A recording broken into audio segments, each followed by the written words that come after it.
നമസ്കാരം. മനസ്സിന് സന്തോഷം നൽകുന്ന ശുഭപ്രതീക്ഷകൾ ഉണർത്തുന്ന കൊച്ചു കൊച്ചു വിശേഷങ്ങളുമായി ഒരിത്തിരി നേരം.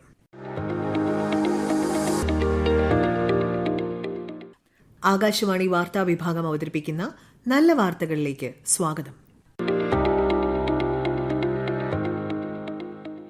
കൊച്ചുകുട്ടികളുമായി വിമാനയാത്ര നടത്തുന്നവർക്ക് ഒരു സന്തോഷ വാർത്ത. 12 വയസ്സിൽ താഴെയുള്ള കുട്ടികൾക്ക് സൗജന്യമായി ഇനി മുതൽ മാതാപിതാക്കൾക്ക് അടുത്തുള്ള സീറ്റിലിരുന്ന് യാത്ര ചെയ്യാം. ഡയറക്ടർ ജനറൽ ഓഫ് സിവിൽ ഏവിയേഷന്റേതാണ് ഈ പുതിയ ഉത്തരവ്. സീറ്റിന് അധിക തുക നൽകാൻ വിസമ്മതിച്ചാൽ പല വിമാന കമ്പനികളും കുട്ടികളെ മാറ്റിയിരുത്തുന്നു എന്ന പരാതി ഉയർന്നതിനെ തുടർന്നാണ് ഈ ഉത്തരവ്. ഒരേ PNR-ൽ ബുക്ക് ചെയ്താൽ ഇനി മുതൽ കുട്ടികൾക്ക് ഒരു രക്ഷിതാവിനൊപ്പമെങ്കിലും അടുത്തടുത്ത സീറ്റിലിരുന്ന് യാത്ര ചെയ്യാം.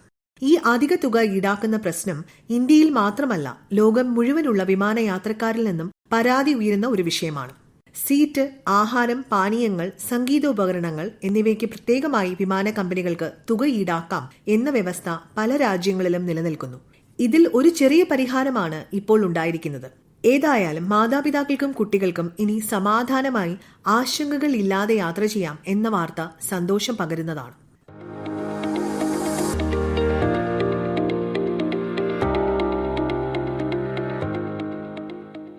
തന്റെ 3ാമത്തെ ബഹിരാകാശ ദൌത്യത്തിന് തയ്യാറെടുക്കുകയാണ് പ്രശസ്ത ബഹിരാകാശ യാത്രികയായ Sunita Williams. Boeing Starliner ബഹിരാകാശ വാഹനത്തിന്റെ പ്രഥമ മനുഷ്യ ദൌത്യത്തിനാണ് ഇത്തവണ സുനിത പങ്കെടുക്കുന്നത്. മെയ് 6-ന് ഫ്ലോറിഡയിൽ നിന്നാണ് ബഹിരാകാശ പേടകം വിക്ഷേപിക്കുന്നത്. സംഘം ഒരാഴ്ച ബഹിരാകാശ നിലയത്തിൽ തങ്ങും. ഇന്ത്യൻ വംശജയായ സുനിത വില്യംസ് മുൻപ് അന്താരാഷ്ട്ര ബഹിരാകാശ നിലയത്തിൽ 322 ദിവസം ചിലവഴിച്ചിട്ടുണ്ട്. 7 തവണ ബഹിരാകാശ നടത്തം പൂർത്തിയാക്കുകയും ചെയ്തു. നാസയുടെ വ്യാവസായിക പരിപാടിയുടെ ഭാഗമായാണ് യാത്ര. ഒരു ബഹിരാകാശ യാത്രികയായി 1998-ൽ നാസ തിരഞ്ഞെടുത്ത സുനിത വില്യംസ് 2006 ഡിസംബർ 9-നാണ് ആദ്യ ബഹിരാകാശ യാത്ര നടത്തിയത്. അന്ന് 29 മണിക്കൂർ 17 മിനിറ്റ് നീളുന്ന 4 ബഹിരാകാശ നടത്തം പൂർത്തിയാക്കി. 2012-ലായിരുന്നു രണ്ടാമത്തെ ബഹിരാകാശ ദൌത്യം. അന്ന് അന്താരാഷ്ട്ര ബഹിരാകാശ നിലയത്തിൽ 4 മാസം ചിലവഴിച്ചു. 40-ാം വയസ്സിലായിരുന്നു സുനിതയുടെ ആദ്യ ബഹിരാകാശ യാത്ര. ഇപ്പോഴിതാ 18 വർഷങ്ങൾക്ക് ശേഷം 58-ാം വയസ്സിലാണ് 3ാമത്തെ ബഹിരാകാശ യാത്രയ്ക്ക് സുനിത ഒരുങ്ങുന്നത്. പ്രായം ഒന്നിനും ഒരു തടസ്സമല്ല എന്നതിന് ഇതിൽ കൂടുതൽ തെളിവുകളുടെ ആവശ്യമില്ല.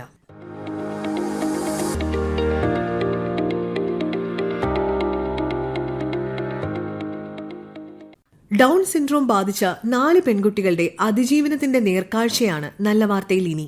കോഴിക്കോട് നടക്കാവിലുള്ള സർഗശേഷി കരകൌശല വിൽപ്പനശാല ഡൌൺ സിൻഡ്രോം ബാധിച്ച 4 വനിതകളുടെ ഉപജീവന മാർഗമാണ്. ഡൌൺ സിൻഡ്രോം സാധാരണ ജീവിതത്തിന് ഒരു തടസ്സമല്ല എന്ന് തെളിയിക്കുകയാണ് ഈ പെൺകുട്ടികൾ. ഈ സ്ഥാപനത്തിന്റെ നടത്തിപ്പും വിൽപ്പനയും എല്ലാം ഈ പെൺകുട്ടികളാണ് നിർവഹിക്കുന്നത്. ഈ സംരംഭത്തിന്റെ നടത്തിപ്പ് ചുമതല നിർവഹിക്കുന്ന ULCCS foundation director doctor MK Jayaraj. Down syndrome ബാധിതരായ ഭിന്നശേഷി വിഭാഗം, പ്രത്യേകിച്ചും സ്ത്രീകൾ, നമ്മുടെ സമൂഹത്തിൽ അഭിമുഖീകരിക്കുന്ന പ്രതിസന്ധികളെ തരണം ചെയ്യുക എന്ന സതുദ്ദേശത്തോടു കൂടിയിട്ടാണ് ഇത്തരത്തിലൊരു സംരംഭം ആരംഭിക്കുന്നത്.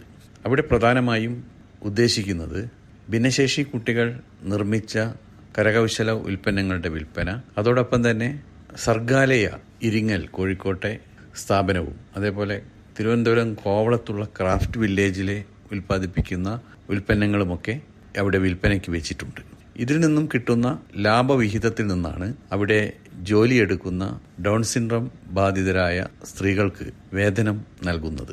ഇതിനു മുമ്പ് ഇവരെ നമ്മൾ എരഞ്ഞിപ്പാലത്തുള്ള നായനാർ സദനത്തിൽ വെച്ച് പരിശീലനം നൽകുകയും ശരിയായ ശാസ്ത്രീയമായ പരിശീലനം ആർജിച്ചതിന് ശേഷം അവർക്ക് തൊഴിൽപരത നൈപുണി ആർജിച്ചതിന് ശേഷമാണ് ഇവരെ ഈ ജോലിയിലേക്ക്, ഇത്തരത്തിലൊരു കേന്ദ്രത്തിലേക്ക് നിയോഗിക്കുന്നത്. ഭിന്നശേഷി ബാധിതരായ മുതിർന്ന വ്യക്തികളെ പുനരധിവസിപ്പിക്കുന്നതിനുള്ള സംരംഭങ്ങൾ പൊതുവെ സമൂഹത്തിൽ കുറവാണ്. അതുകൊണ്ട് തന്നെ അവരുടെ തൊഴിൽ നൈപുണ്യം ഉറപ്പുവരുത്തുന്ന പരിശീലനം ശാസ്ത്രീയമായി നൽകിയാണ് അവരെ വിവിധ തൊഴിലിടങ്ങളിലേക്ക് നമ്മൾ നിയോഗിക്കുന്നത്. ക്രോമസോം വ്യതിയാനം മൂലമാണ് ഡൌൺ സിൻഡ്രോം ബാധിക്കുന്നത്. ശാസ്ത്രീയമായ ഇടപെടലുകളും പരിശീലനവും ഇവർക്ക് അനുയോജ്യമായ സാഹചര്യങ്ങളും ഒരുക്കാൻ സാധിച്ചാൽ 80% പേർക്കും അവരുടെ കാര്യങ്ങൾ നിർവഹിക്കാനും തൊഴിലുകളിൽ ഏർപ്പെടാനും സാധിക്കുമെന്നാണ് പഠനങ്ങൾ സൂചിപ്പിക്കുന്നത്. വിധിക്ക് വിട്ടുകൊടുക്കാതെ അവഗണിക്കാതെ ഇത്തരം മനുഷ്യർക്ക് ഒരു ഉപജീവന മാർഗം ഒരുക്കി സമൂഹത്തിന്റെ മുഖ്യധാരയിലേക്ക് അവരെ കൂട്ടിക്കൊണ്ടുവരാനുള്ള ഒരു മഹത്തായ ഉദ്യമത്തിനാണ് ഈ കാഴ്ച നമ്മളെ കൊണ്ടെത്തിക്കുന്നത്. Vadakara Iringal Sargaalaya arts and craft village, Thiruvananthapuram Vellar arts and craft village തുടങ്ങിയ സ്ഥാപനങ്ങളിൽ നിന്നുള്ള ഉൽപ്പന്നങ്ങളും ഈ വനിതകൾ നിർമ്മിച്ച ഉൽപ്പന്നങ്ങളോടൊപ്പം ഇവിടെ വിൽപ്പന ചെയ്യുന്നു. നിസ്സഹായരായ മനുഷ്യരുടെ അതിജീവനത്തിന്റെ പുഞ്ചിരിയേക്കാൾ മനോഹരമായ മറ്റെന്ത് കാഴ്ചയാണ് നമ്മുടെ മനസ്സിനെ സന്തോഷിപ്പിക്കുക?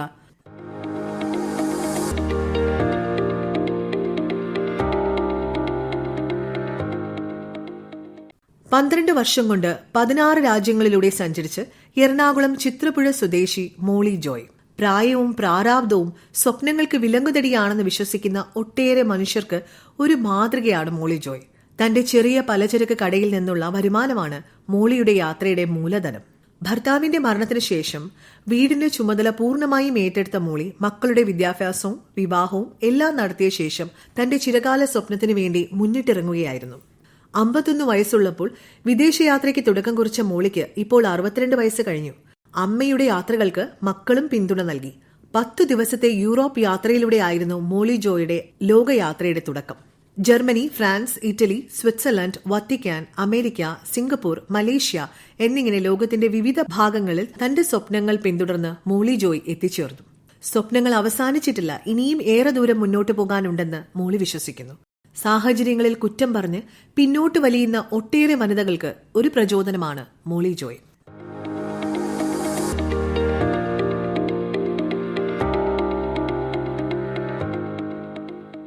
എന്ത് പ്രശ്നമുണ്ടായാലും നാം ആദ്യം വിളിക്കുക ഫയർഫോഴ്സിനെയാണ്. പ്രതിസന്ധിയിൽ നിന്ന് കരകയറ്റാൻ ഓടിയെത്തുന്ന സേവനദാതാക്കൾ. പലപ്പോഴും അവരുടെ സേവനങ്ങൾ അത്ര ശ്രദ്ധിക്കപ്പെടാതെ പോകാറാണ് പതിവ്. ദുരന്ത നിവാരണ പ്രവർത്തനങ്ങളിൽ ശ്രദ്ധേയമായ സേവനം കാഴ്ചവെച്ചതിന് ദേശീയ പുരസ്കാരം നേടിയ കോഴിക്കോട്ട് മുക്കം സ്വദേശി EK അബ്ദുൾ സലീമിനെ കുറിച്ചാണ് അടുത്ത നല്ല വാർത്ത.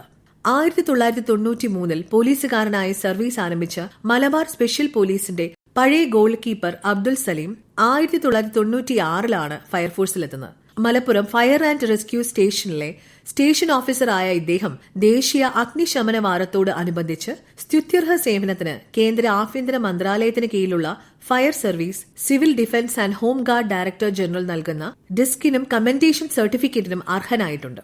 2020 മുഖ്യമന്ത്രിയുടെ ഫയർ സർവീസ് മെഡലിനും അർഹനായി. ശ്രീ അബ്ദുൾ സലീം നല്ല വാർത്തയോട്. 27 വർഷത്തോളമായി ഈ മേഖലയിലെത്തിയിട്ട് അതിനു മുമ്പ് 4 വർഷത്തോളം കേരള പോലീസിലും ജോലി ചെയ്തിട്ടുണ്ട്.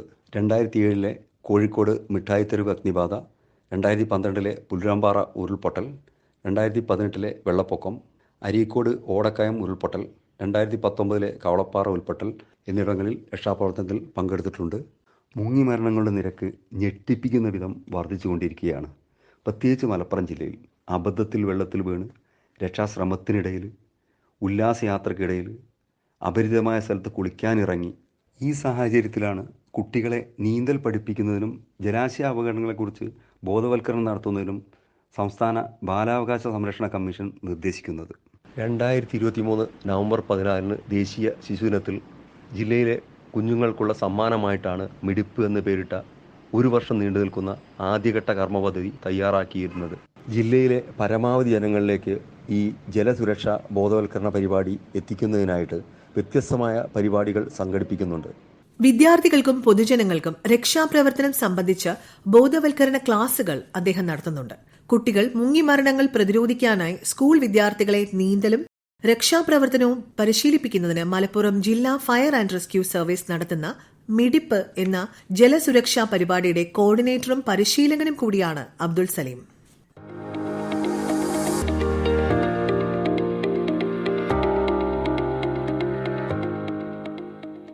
നല്ല വാർത്തയെക്കുറിച്ചുള്ള ശ്രോതാക്കളുടെ അഭിപ്രായം നല്ല വാർത്ത feedback@gmail.com എന്ന ഇമെയിൽ ഐഡിയിൽ അറിയിക്കാവുന്നതാണ്. ശ്രോതാക്കളുടെ അഭിപ്രായങ്ങൾക്കായി ഞങ്ങൾ കാത്തിരിക്കും. നല്ല വാർത്തകൾ അവതരിപ്പിച്ചത് തിരുവനന്തപുരം പ്രാദേശിക വാർത്താ വിഭാഗം. ഏകോപനം അവതരണം മയൂഷ AM. തയ്യാറാക്കിയത് ലക്ഷ്മി ശ്രീവിജയ. നല്ല വിശേഷങ്ങൾ നിറഞ്ഞ നല്ല നിമിഷങ്ങളുമായി ശ്രോതാക്കളിലേക്ക് അടുത്ത ശനിയാഴ്ച വൈകുന്നേരം 6:40 വീണ്ടും എത്താം. ശുഭാശംസകൾ നേരുന്നു.